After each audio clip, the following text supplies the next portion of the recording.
ഈ രാജ്യത്ത് B J പിക്കെതിരെ രൂപപ്പെടുന്ന ഐക്യത്തിൻ്റെ പ്രതിഫലനമാണ് ഇന്നലെ ലോക്സഭയിൽ കണ്ടത്.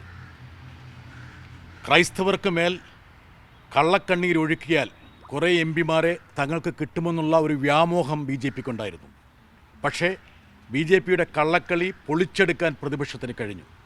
യഥാർത്ഥത്തിൽ ഇതൊരു തുടക്കം മാത്രമാണെന്നും മുസ്ലിങ്ങൾക്കെതിരെ ഇപ്പോൾ ആരംഭിച്ചിരിക്കുന്ന ഈ ആക്രമണം വൈകാതെ മറ്റ് ന്യൂനപക്ഷങ്ങൾക്കെതിരെയും ദളിതർക്കെതിരെയും അതുപോലെ പിന്നോക്കക്കാർക്കെതിരെയും മുന്നോട്ട് പോകുമെന്നുള്ള തിരിച്ചറിവിൻ്റെ അടിസ്ഥാനത്തിലാണ് യഥാർത്ഥത്തിൽ പ്രതിപക്ഷത്ത് ഇത്രത്തോളം ഐക്യം സാധ്യമായത്. രാജ്യസഭയിൽ ഈ ബില്ല് വരുമ്പോൾ ഭരണപക്ഷത്തോട് ചേർന്ന് നിന്നിരുന്ന അല്ലെങ്കിൽ പലപ്പോഴും ഒത്തുപോയിരുന്ന BRSും YSR ഉൾപ്പെടെയുള്ള രാഷ്ട്രീയ കക്ഷികൾ പ്രതിപക്ഷത്തോടൊപ്പം അണിനിരക്കുമെന്ന് അവർ ഉറപ്പ് നൽകിയിട്ടുണ്ട്. അതിശക്തമായ പോരാട്ടമായിരിക്കും ഞങ്ങൾ നടത്തുക.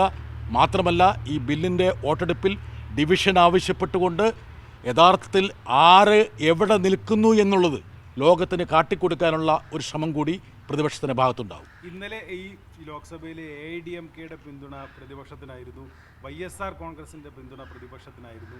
ഇത് രാജ്യസഭയിലും തുടരും. മറ്റ് പാർട്ടികളുടെ പിന്തുണ പ്രതീക്ഷിക്കുന്നുണ്ട്. എന്താണ് രാജ്യസഭയിലെ സാഹചര്യം? കഴിഞ്ഞ 2-3 മാസമായിട്ട് ആഭ്യന്തരമന്ത്രി അമിത്ഷായുടെ ആഭിമുഖ്യത്തിൽ ഈ ബില്ല് പാസ്സാക്കിയെടുക്കാൻ എത്രയോ ആൾക്കാരെ വ്യക്തിപരമായി ബന്ധപ്പെട്ടിട്ടുണ്ട്.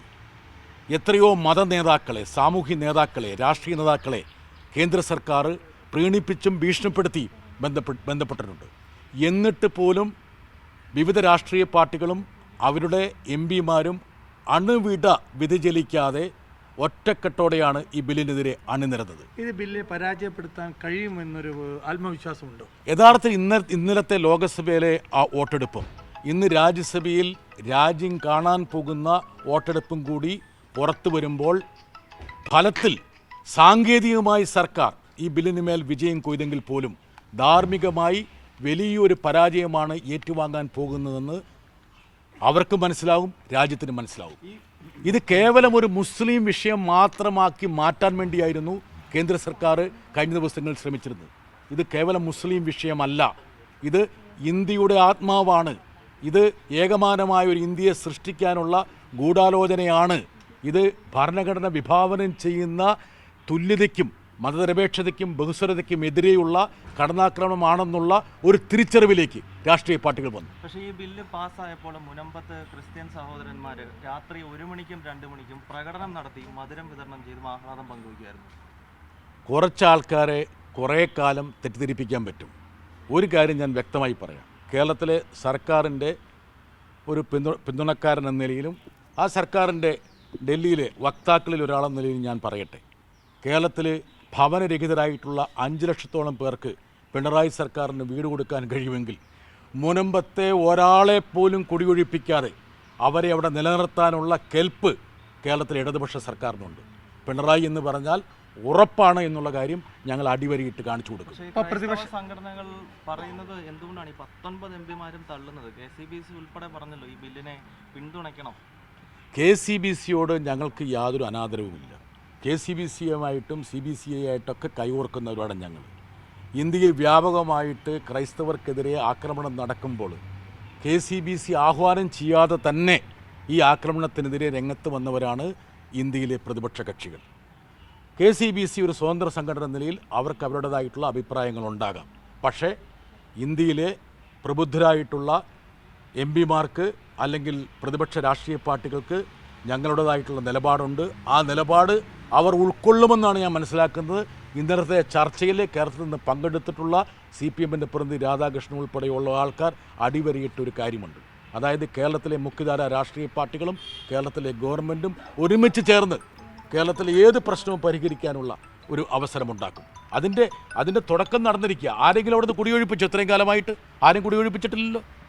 അത് പ്രത്യേകിച്ച് ആരുടെയെങ്കിലും ഔദാര്യമാണോ? അല്ല, അത് കേരള ഗവൺമെൻറ്റിൻ്റെയും കേരളത്തിലെ ഇടതുപക്ഷത്തിൻ്റെയും മുഖ്യധാര രാഷ്ട്രീയ പാർട്ടികളുടെയും ബോധ്യമാണ്. ആ ബോധ്യം ഇനിയും തുടരും.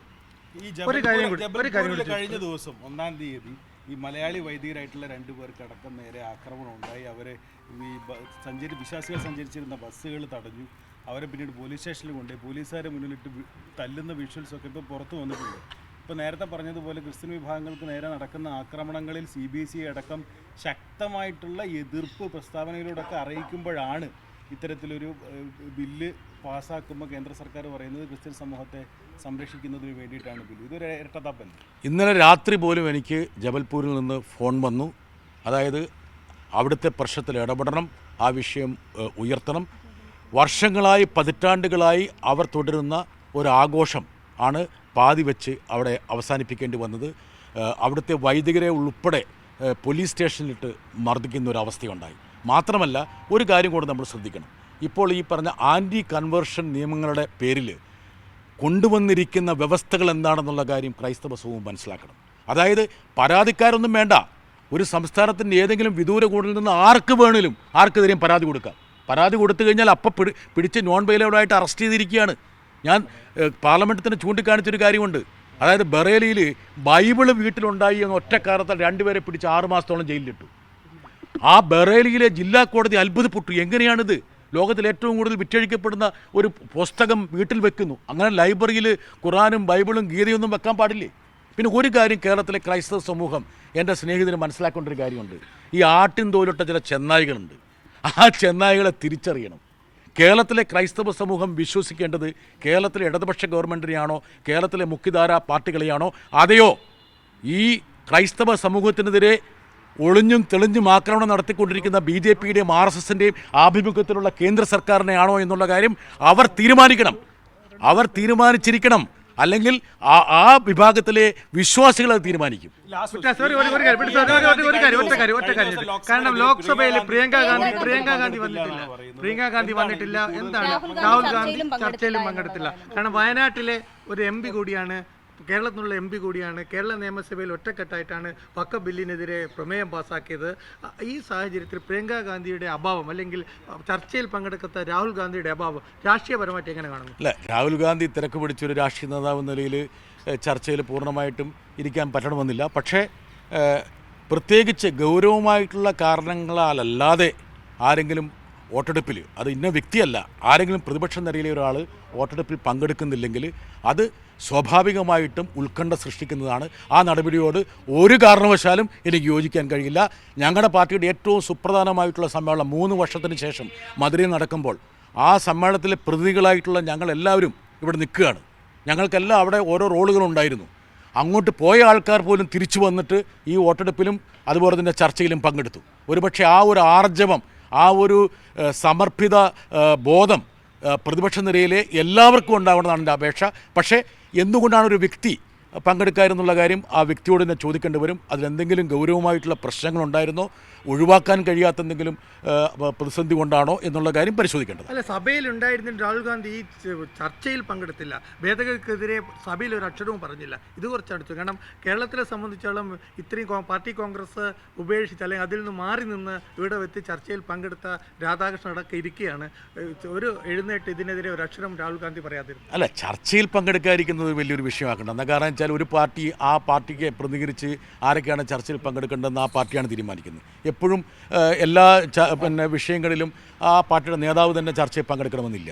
അതൊക്കെ നമ്മൾ ചില സമയത്ത് നമ്മൾ കൃത്യമായിട്ട് രാഷ്ട്രീയത്തെ നിരീക്ഷിച്ച് തന്നെ പറയണം.